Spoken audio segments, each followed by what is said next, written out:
Well, good evening, and welcome to another Wednesday evening Bible study. Thank you so much for joining us. I like to be outside. I like to go hiking and climbing and doing all sorts of things. I know there are several of you who like to do the same things. I enjoy having a good adventure from time to time, and there are several adventures I would love to take that I probably won't ever get to. And one of those, I doubt it's going to happen, but if I could, I would love to rock climb El Capitan in Yosemite. That would be amazing. That would be a dream. It's 3,000 feet. It's this granite monolith that rises up above the valley, and it's supposed to be a rather difficult climb, but it's not an impossible climb. Now, on a climbing grading scale, if you've ever been to a gym or anything, it ranges from like a 5.5, that's like really easy stuff, up to a 5.15. That's really hard stuff. My grading scale, I can climb around a 5.9, 5.10, right? So that's very mediocre. I'm right in the middle. I'm pretty average. And knowing that I'm an average climber, knowing what my skill is, if I went out to El Capitan, looked up at that huge monolith, you think I'd get on there by myself and try to climb it? Absolutely not. There's no way I would do that. I'd get halfway up there and get stuck. I probably wouldn't even get halfway. I'd get just high enough to make it dangerous and realize that I'm in over my head. This is a bad idea. I should not have done this. Being an average climber with the passion to get up that thing, is there a way I could do it though? Actually, yes, there is. I could get a travel agent. He could get me some brochures on El Capitan. They could arrange for my transportation, get me there, get me back. Probably even print out some of the best routes, arrange for my hotels when I got there, get some advice off the internet. They could do a whole lot of stuff, but when it comes down to it, the travel agent isn't really going to help me once I'm on the rock, right? They can get me there, they can get me back, but once I'm on the rock, not much help.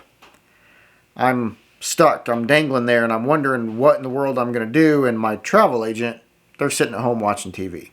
What I really need is not a travel agent, but a travel guide. I need someone who has experience. I need someone who has climbed it before. I need someone who's climbed it several times. Someone who's going to tell me, hey, don't go that way. You're going to get stuck if you go that way. Or, hey, here's this really tricky part coming up. Here's what you got to do. I need someone who knows what they're doing and is going to take me with them. Not having the experience I need, a travel agent doesn't do me much good. But a travel guide is priceless. Guides are good because they have valuable information. And even more important than the information, though, is the experience. See, the information comes because they've done it before. They've been there. They're actually living the things that they're teaching.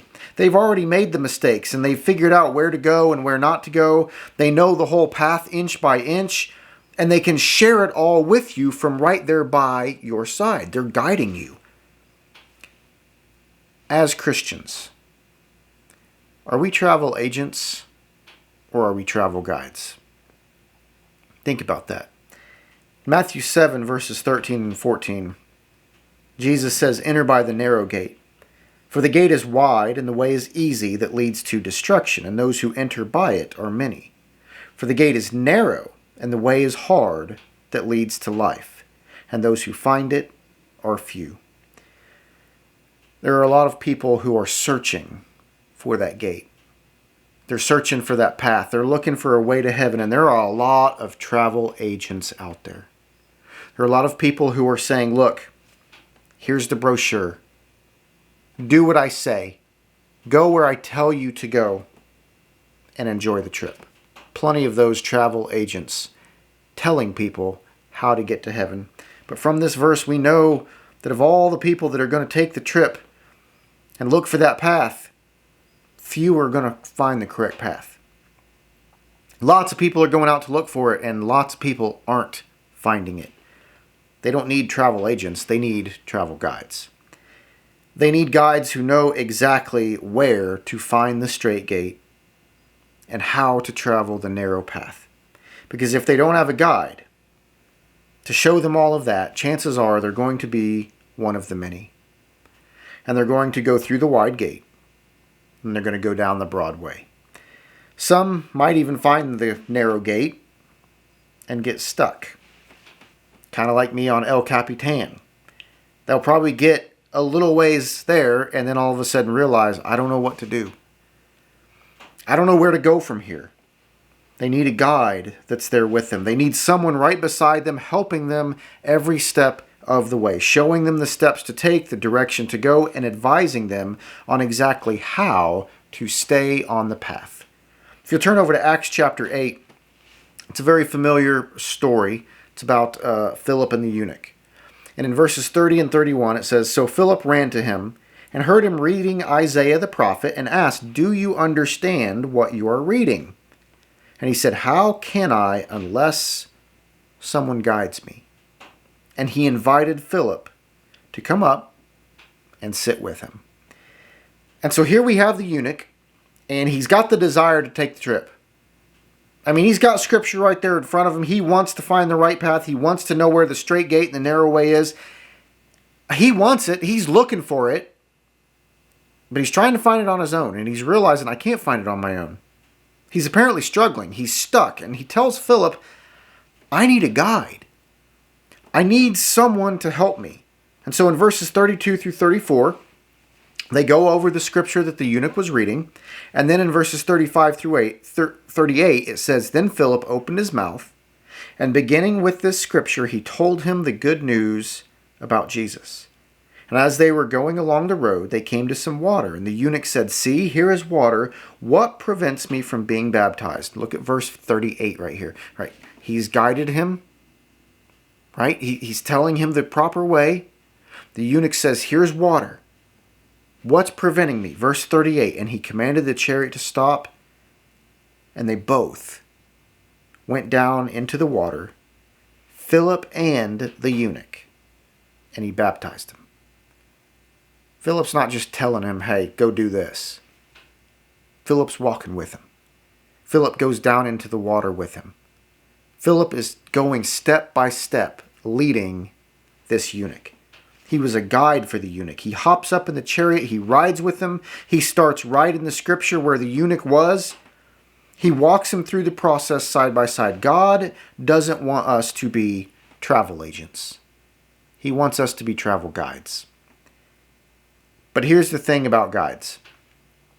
It is not a passive thing for them. Guides are not passive. Being a guide isn't just a job that pays the bills. I used rock climbing as an example. Do you think there are any rock climbing guides out there who don't love what they do? Who haven't put in tons and tons and tons of hours on the side of that mountain? Rock climbing can be dangerous, and it can take a very long time and tons of practice, tons of experience to get to the point where you can lead other people.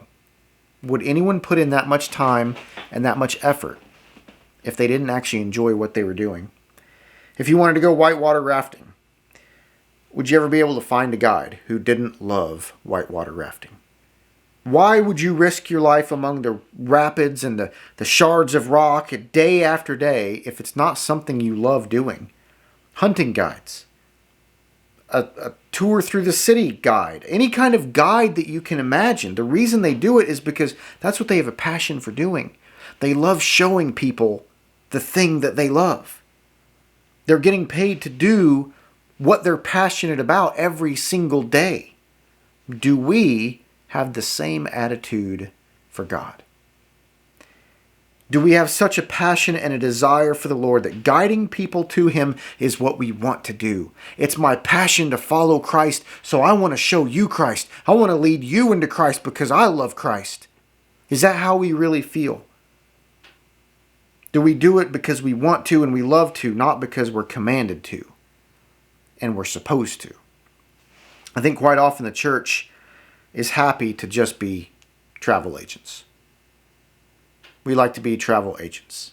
We say you need to come to church, hear the preacher, read the scriptures, and good luck. Have a good trip. We want to tell people where the path is, but we don't want to put in the effort and the time and the hard work to actually walk it with them. We want to say, look, there's the straight gate. There's the narrow way. Just head on over there and you'll be where you need to be. But how often do we say, come with me. I'll show you the way.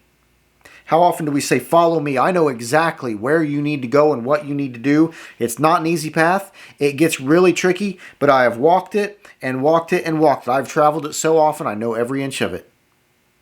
Come with me. I'll lead you. That's what we should be. But that also implies that we actually have been traveling that path. If we're going to be that person, we have to actually travel the path. We have to actually know it.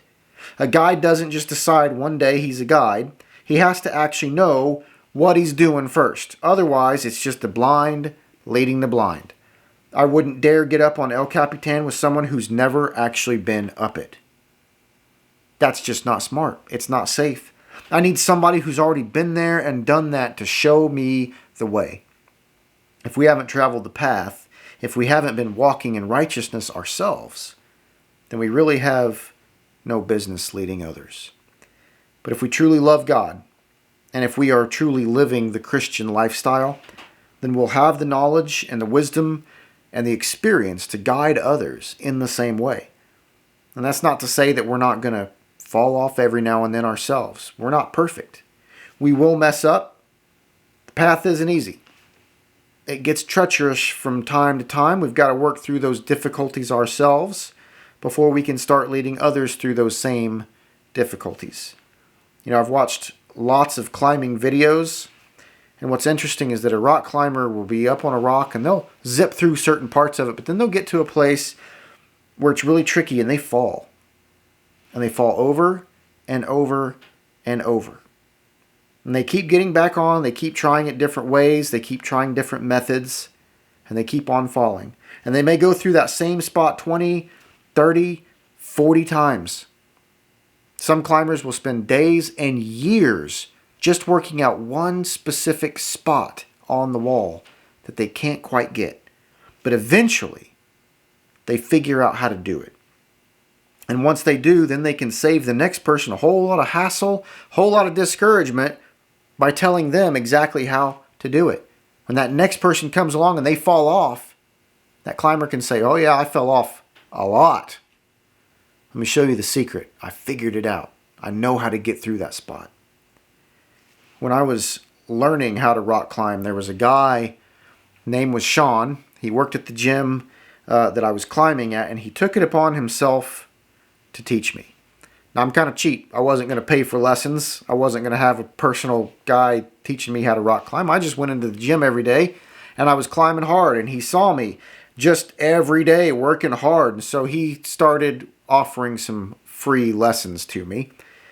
Every time I was in there, he would talk to me about foot placement and how you have to put your foot on the hold as lightly as possible, and then very gradually transfer all your weight onto that hold to make sure it's a good hold. It's a deliberate move, and it's going to work, and you're not going to slip off because you're trying to rush through things. He always told me, don't rush through it.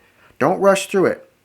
And he said that a climb should be completely silent. If you hear your hands or your feet, slapping the wall, that's a bad thing because you're not being deliberate. You're just out there trying to get up it as quick as you can. Here's the thing. As he was telling me that, there was something interesting about his shoes. He had sewed bells onto his climbing shoes. See, he was practicing exactly what he was preaching.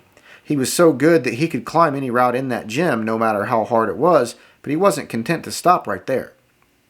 He sewed bells on his shoes, and his next step was to climb every route in there without ever hearing a single jingle coming from his feet. If he climbed a route without any noise whatsoever, complete silence, then he knew that every step he took was deliberate, it was purposeful, and it was perfect. Are we looking to perfect our walk with Christ? Are we looking to make the hard path become easier and easier simply through repetition? and walking that path over and over and over, having deliberate practice through constant attention to the details. Proverbs 4 verses 14 through 19 says, "Do not enter the path of the wicked, and do not walk in the way of the evil. Avoid it. Do not go on it. Turn away from it and pass on. For they cannot sleep unless they have done wrong. They are robbed of sleep unless they have made someone stumble, for they eat the bread of wickedness and drink the wine of violence. But the path of the righteous is like the light of dawn, which shines brighter and brighter until full day. The way of the wicked is like deep darkness. They do not know over what they stumble." Now, this is a very interesting verse. Why would the path of the righteous get brighter and brighter? The pulpit commentary says something interesting about this.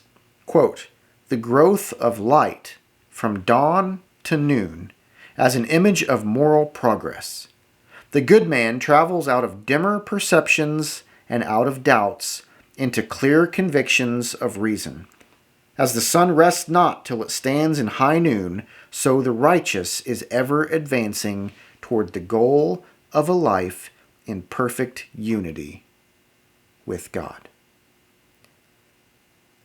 Are we on the path of the just?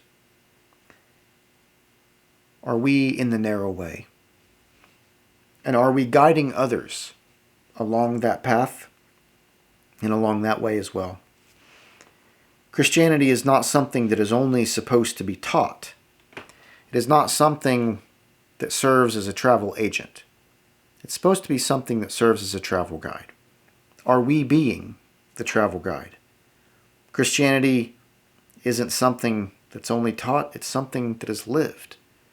And it is lived every single day. As we bring this to a close, I challenge you to think about that. Are you living it every day? And are you living as a guide for others every day? I hope all of you are doing well this week. I hope all of you are staying safe. I can't wait to see you again on Sunday.